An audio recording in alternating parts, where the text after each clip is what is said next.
കേരളത്തിലെ സർക്കാർ സ്വാശ്രയ സ്ഥാപനങ്ങളിൽ ഫാർമസി അല്ലെങ്കിൽ ഹെൽത്ത് ഇൻസ്പെക്ടർ അല്ലെങ്കിൽ അലൈഡ് ഹെൽത്ത് കെയർ ഡിപ്ലോമ പ്രോഗ്രാമുകളിലെ പ്രവേശനത്തിന് ഓൺലൈൻ അപേക്ഷ ക്ഷണിച്ചു.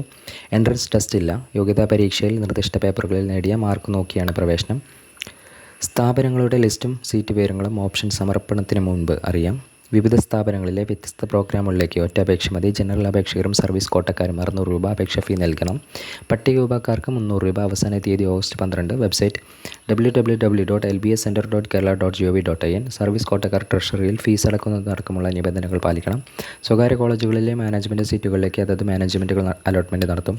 പ്രവേശനത്തിന് ബയോളജി, ഫിസിക്സ്, കെമിസ്ട്രി എന്നിവയ്ക്ക് +2 മൊത്തം 40% മാർക്ക് വേണം. പട്ടിക വിഭാഗക്കാർക്ക് 35% മതി. ഇതേ തോതിൽ മാർക്കുള്ള VHSCക്കാർക്കും പ്രവേശനമുണ്ട്. ഫാർമസിക്ക് ബയോളജിക്ക് പകരം മാത്സ് ആയാലും മതി.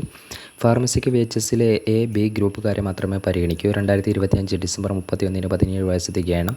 ഉയർന്ന പ്രായപരിധിയില്ല. പക്ഷേ സർവീസ് കോട്ടക്കാരുടെ പ്രായം 49 കവിയരുത്. നോമിനികൾ VHSC, ഹെൽത്ത് സർവീസസ് വകുപ്പ്, സ്പോർട്സ്, വിമുക്ത ഭടർ, എയർഫോഴ്സ് മുതലായ വിഭാഗക്കാർക്ക് ഏതാനും സീറ്റുകൾ നീക്കി വെച്ചിട്ടുണ്ട്. പ്രോഗ്രാം ദൈർഘ്യം പൊതുവെ 2 വർഷമാണ്. ചിലത് ഇൻറ്റേൺഷിപ്പ്, പ്രാക്ടിക്കൽ അടക്കം 3 വർഷം വരെയാകാം. ഡിപ്ലോമ പ്രോഗ്രാമുകൾ താഴെ പറയുന്നവയാണ്. 1. Pharmacy, health inspector, medical lab technology, radio diagnosis, radio therapy technology, radiological technology, ophthalmic assistance, dental mechanics, dental hygienist, operation theatre and anaesthesia technology, cardiovascular technology, neuro technology, dialysis technology, endoscopic technology, dental operating room assistance, respiratory technology, central sterile supply department technology.